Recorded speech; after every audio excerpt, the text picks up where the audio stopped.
Hello and welcome to the 2018 Revised Ground Vehicle Operation Rules training video.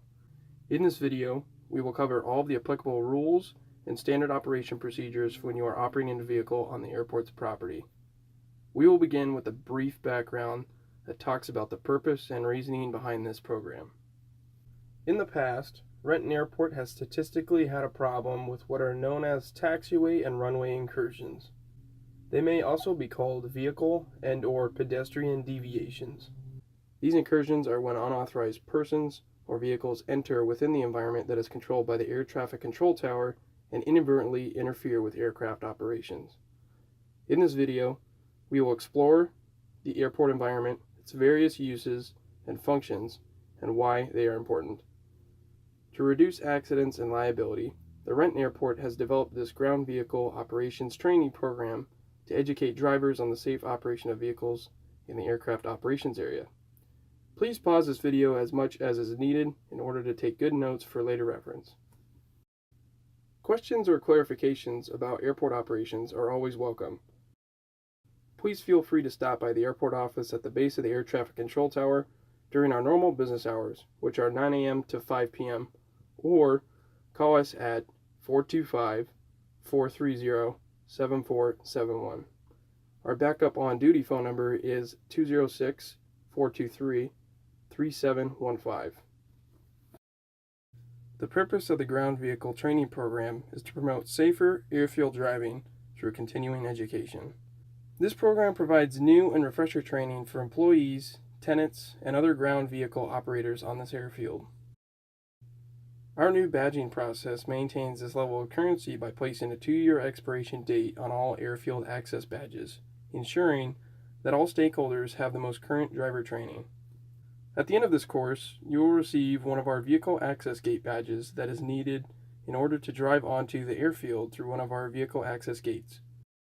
The primary objectives of this program are to introduce and explain the procedures specific to Renton Airport for operating ground vehicles, identify and describe movement areas, non-movement areas, runways, and taxiways, identify and describe airfield signs, markings, and lighting at Renton Airport, identify and describe the vehicle drive lane and the runway hold short lines, describe the appropriate radio procedures while operating within the movement areas, and provide other useful airport-specific information. Ultimately, airport staff would like to reduce and/or eliminate runway and taxiway incursions as a whole here at Renton Airport. To start off, you'll need to know some specific terms that are commonly used to describe certain areas on the airport. You must be familiar with these terms to know what requirements you must meet in order to enter and operate in these areas. The airport is divided into two general areas termed landside and airside. The landside area is the area of the airport that is outside of the security fence and is open to the general public. The airside, which is also referred to as the air operations area, encompasses all areas within the security fence and is not openly available to the general public. Landside vehicle operators are not required to communicate with the control tower, nor are landside vehicles required to have a flashing amber beacon. All areas found within the perimeter fence are considered airside and are also known as the Aircraft Operations Area, or AOA. Direct access to the AOA is achieved through one of our 9 vehicle access or 10 pedestrian access gates. These areas within the fence and AOA include parking areas, aprons, taxi lanes, taxiways, and the runway. The AOA is further divided into non-movement and movement areas. The non-movement area consists of the areas on the airport that are in the AOA but neither require you to be in contact with the control tower nor have the flashing amber beacon on. Non-movement areas include parking areas within the security fence, aprons, and taxi lanes for each of our respective tenants. The runway, taxiways, and the taxiway object-free area are the only movement areas on the airport. Movement area boundary lines separate the non-movement areas from the movement areas. These boundaries consist of a solid yellow line on the non-movement side and a dashed yellow line on the movement side and are located on both sides of the airfield. The control tower controls all movement areas on the airport. Therefore, you must contact the control tower prior to crossing from the solid side of the movement area boundary line to the dash side. When thinking of the movement area boundary line, think of how you would pass cars on a two-way highway. The solid strip indicates that you should not pass, or in the airport's case, enter the taxiway without ATC clearance. You may always clear the movement area by crossing from the dash side of the movement area boundary to the solid side. Once you do this, you must ask permission from the control tower again before re-entering the movement area. When open, the control tower directs all vehicle traffic within the movement area, including both ground vehicles and aircraft at the same time. The control tower is open 365 days a year. Hours of operation are 7 a.m. to 8 p.m. from October 1st to April 30th and 7 a.m. to 9 p.m. from May 1st to September 30th. When the control tower is closed, the radio communication requirements are different for when it is open and under positive control. When the control tower is open, you must contact the Renton ground frequency prior to operating within the movement area. The ground frequency is the main channel that you will be using when driving on the air side. It is also good practice to try and maintain visual contact with the control tower when talking to them on the radio. That way they can keep better tabs on where you are and what you are trying to request. The control tower is located on the western side of the runway right next to taxiway Alpha 5. When the control tower is closed, the airport becomes an uncontrolled airfield. The main change to procedures during these hours is that you will then only monitor the common traffic advisory frequency on 124.7, which is the exact same frequency as Renton Tower. And on this frequency, you will announce your intentions to enter any movement area. Shown here is a graphic of a standard traffic pattern which details all of the legs found within a standard traffic pattern. If an aircraft decides to make repeated flights at the airport, they will be making circuits or repeated flights in this manner. This is important information to know, as if the tower is closed and it is dark out, the only way you will be able to locate other aircraft on the airfield is with the radio, and by using line of sight to visually confirm where an aircraft currently is within the traffic pattern. Shown here is a basic traffic pattern flight at the Renton Airport.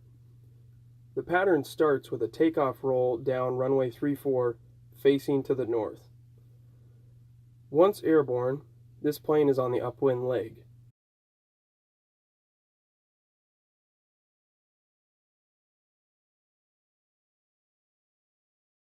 The pilot will then make a turn towards the east, which places them on the crosswind leg.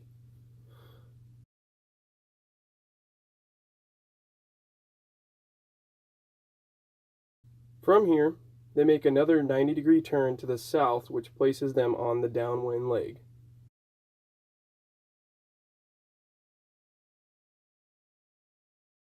Their second to last turn is called the base leg, followed by the last turn, which is aptly named the final leg. Traffic patterns can vary from airport to airport. The one being shown here is specific to the Renton Airport.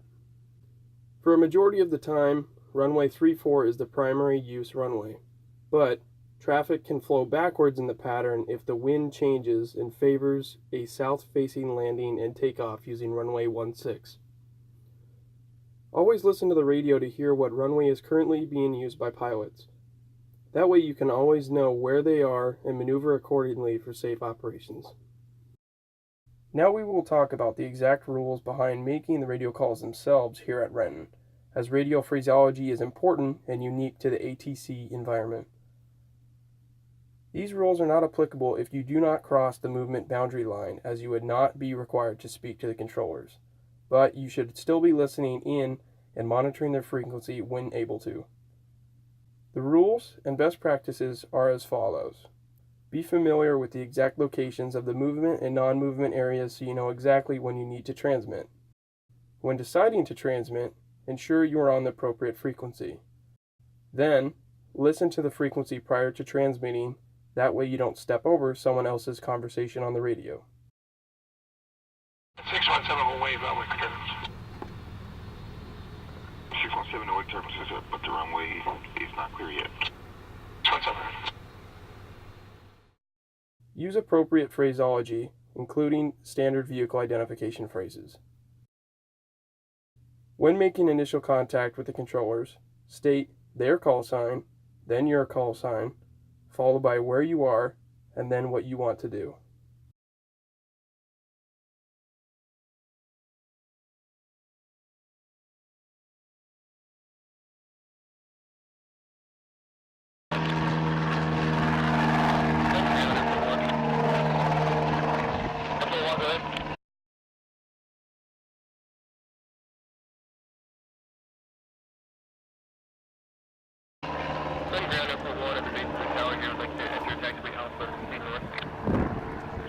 Proceed on Alpha North, Doc.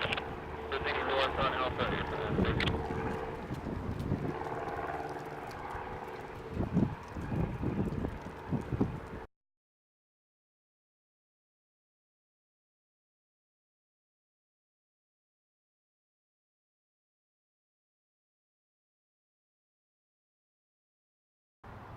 And ground airport on Alpha.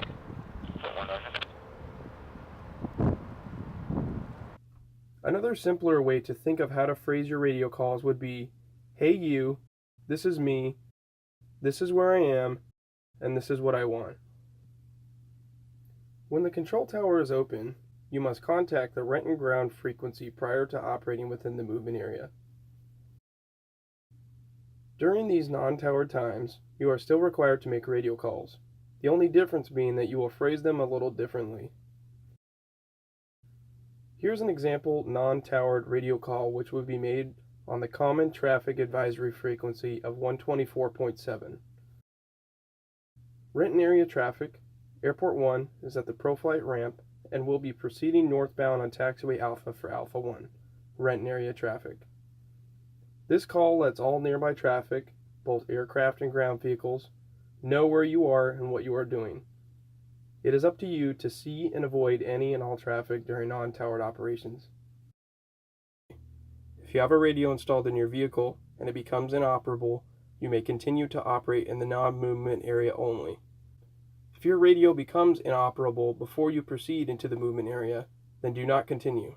Instead, return the vehicle for radio repairs. If you're on the movement area and lose radio contact with the control tower, you should do the following. Get off the movement area immediately. Turn your vehicle towards the control tower and flash your headlights. Look up at the control tower cab for light gun signals. If the control tower responds with a steady red signal, you must stop. If the control tower responds with a steady green signal, you may proceed. A flashing red means to clear the taxiway or runway. Flashing white means to return to your starting point. And lastly, alternating green and red means to exercise extreme caution. Alternatively, if you have a cell phone, you may call the control tower at 206-764-6632 for further instructions. Runway markings are white, with each respective runway having numbers on each end and broken white strips down the center. The numbers on each end of the runway identify the magnetic heading of the runway. By adding a 0 to the runway number, you will know its magnetic compass heading. Runways have white lights along the pavement edges. The exception is that the edge lights on the last 2,000 feet of the runway are white on one side of the light cover and amber on the other. Runway threshold lights are additional lights that are positioned across the ends of each runway to indicate where the runway begins or ends. These lights are green on one side of the light cover and red on the other. A runway hold line denotes where the taxiway ends and the runway begins. It consists of 2 solid yellow stripes followed by 2 broken yellow strips. Just as we made the comparison to a roadway with our movement area boundary line, the runway hold short line operates in the same manner. You may cross freely from one side, but are needing permission to enter from the other. If you come to a runway hold line, stop. Only airport employees and those designated by the airport administration are permitted to cross the runway. All other ground vehicles must use the perimeter road outside of the AOA to access the other side of the airfield. Please ask airport administration staff if you are designated to cross the runway prior to doing so. We place this limitation on runway crossings as we don't have the capacity to allow any and all vehicles to continually cross in front of air traffic within the traffic pattern. Airport employees and other designees must receive clearance from the control tower before proceeding onto the runway when the control tower is open. And ground officer would like to make a U-turn here and then cross runway 16 again from Bravo 7 to Alpha 7.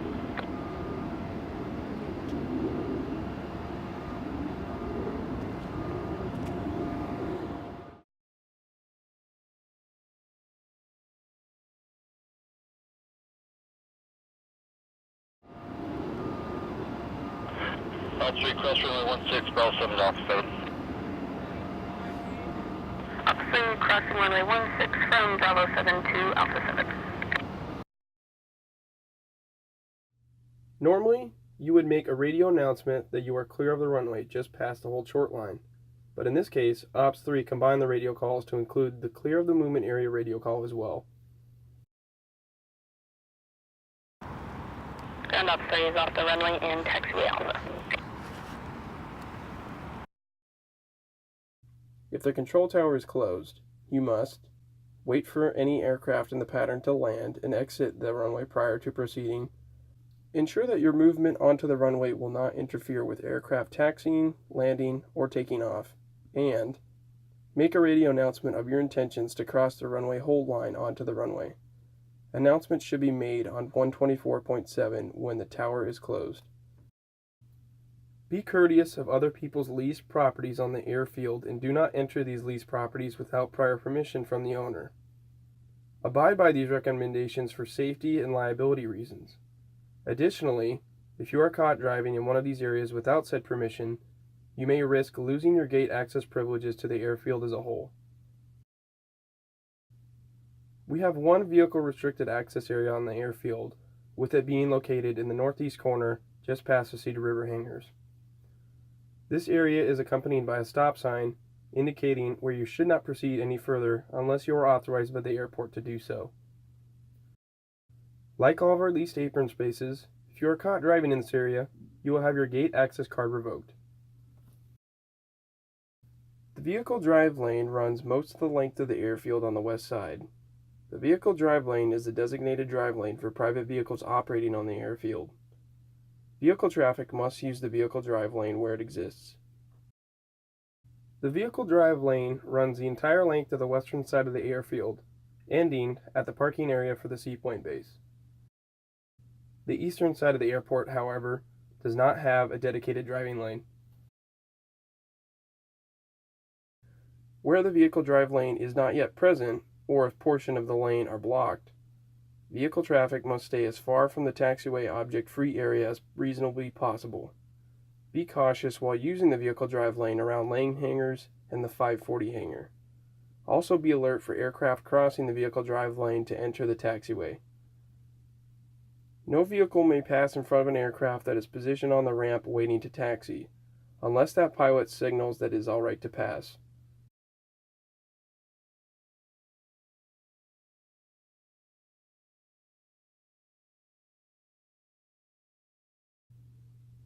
If there is an aircraft, vehicle, or some other temporary object blocking the driving lane and you need to get around, call Renton Ground with your call sign, your location, and a request stating that you would like to reposition on the taxiway. A full example of this radio call being Renton Ground, Airport 1 is next to BIFA and would like to reposition on taxiway Alpha. The controllers will know that this means you are wanting to temporarily enter the taxiway, maneuver around the object, and then exit the taxiway back to the driveline. All aircraft have the right-of-way over vehicles. If you see an aircraft that appears poised to taxi across the ramp, you must wait for that aircraft before continuing to your destination. Lastly, be highly cognizant of approaching and departing helicopter traffic that utilize our newly painted helicopter landing zone just north of the Boeing fuel farm. Helicopters on the airfield operate differently than fixed-wing aircraft in that they hover right over taxiway Alpha before departing the airport and subsequent airspace. This is a good reminder to always listen to your radio, That way you can help visualize where approaching and departing helicopters and other traffic will be on the airfield. Personal vehicles not equipped with an amber beacon or a two-way radio are only allowed to operate in the non-movement areas. Use of the vehicle drive lane is required, where it exists, to ensure proper separation from airplanes or other vehicles. Be cautious. Look around for airplanes that are preparing to start or that are beginning to taxi. Always yield to aircraft. If you own a West Side City hangar, enter through the closest gate possible. Don't enter on the north end just to drive down the entire drive lane. Also, don't enter through the south end just to drive to the north end. Designated airport vehicles include float trucks, fuel trucks, airport or Boeing maintenance vehicles, Boeing tugs, Boeing service vehicles, fire vehicles, and airport management vehicles. Designated airport vehicles are required to have fully functional radios and operable lights, including parking lights, headlights, and taillights. All designated airport vehicles must use the vehicle drive lane. Fire vehicles, Boeing fuel trucks, and float trucks may deviate from the vehicle drive lane as needed for added safety.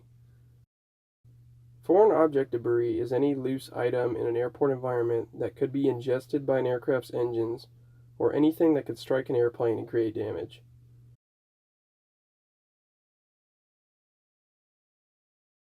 Foreign object damage is any damage done to an aircraft by a foreign object on the airfield. This damage can be caused by high-speed impacts or by merely sitting on the runway or taxiways. Jet engines can easily fall victim to such debris as they are constantly sucking up large quantities of air in order to produce thrust. Debris also has the ability to puncture tires and dent or puncture propellers or wings. Nuts, bolts, tools, rocks, and pebbles or any other garbage can be classified as or cause FOD. Make Renton Airport a safer place by placing all garbage in a sturdy, covered container that cannot be blown over by wind or jet blast. Also, please pick up any debris you find on the ground. Avoid tracking mud and gravel onto pavement areas. If you must drive on an unpaved surface, stop your vehicle and check your tires once you leave that area. Remove any rocks that are lodged in the treads. FOD is everyone's responsibility. If you see FOD, please do your part and pick it up. When retrieving float planes from the float plane ramp, back up towards the west to avoid entering the runway safety zone for runway 16. Any person involved in an accident, as a participant or as a witness, shall report the accident immediately to the Renton Police and/or Renton Fire and Emergency Services via 911. You must also notify airport management. The speed limit on the ramp is 15 miles per hour, except while driving near aircraft when the speed limit decreases to 5 miles per hour. No disabled vehicles may be left unattended or abandoned in the AOA. If your vehicle breaks down, you must remain with it and call for assistance. When backing trucks or equipment in close proximity to other equipment, aircraft, or vehicles, a ground guide is strongly recommended. If you must park a vehicle in the AOA, you must always set the parking brake or use wheel chock to prevent the vehicle from rolling into aircraft or other equipment. You should be aware of the effects of jet blast and prop wash. An operating jet engine can easily produce a blast of hot air strong enough to knock you to the ground or burn you. There have been several documented cases where vehicles have been overturned by jet blast. Prop wash can also knock you down or throw debris in your face. Therefore, remain clear of areas behind operating jets or propeller engines. If a hazardous material release occurs, you must contact Renton Fire and Emergency Services via 911, and then the airport office. Blind spots are areas in the air operations area that are not visible from the air traffic control tower. Use extreme caution when operating in these areas and always yield to aircraft. These areas include right next to Ace Aviation and the Aerodyne building, near the city hangars just south of the air traffic control tower, 2 zones between the Northwest Seaplanes building and the hangar at 850 West Perimeter Road, and the areas between the lane hangars.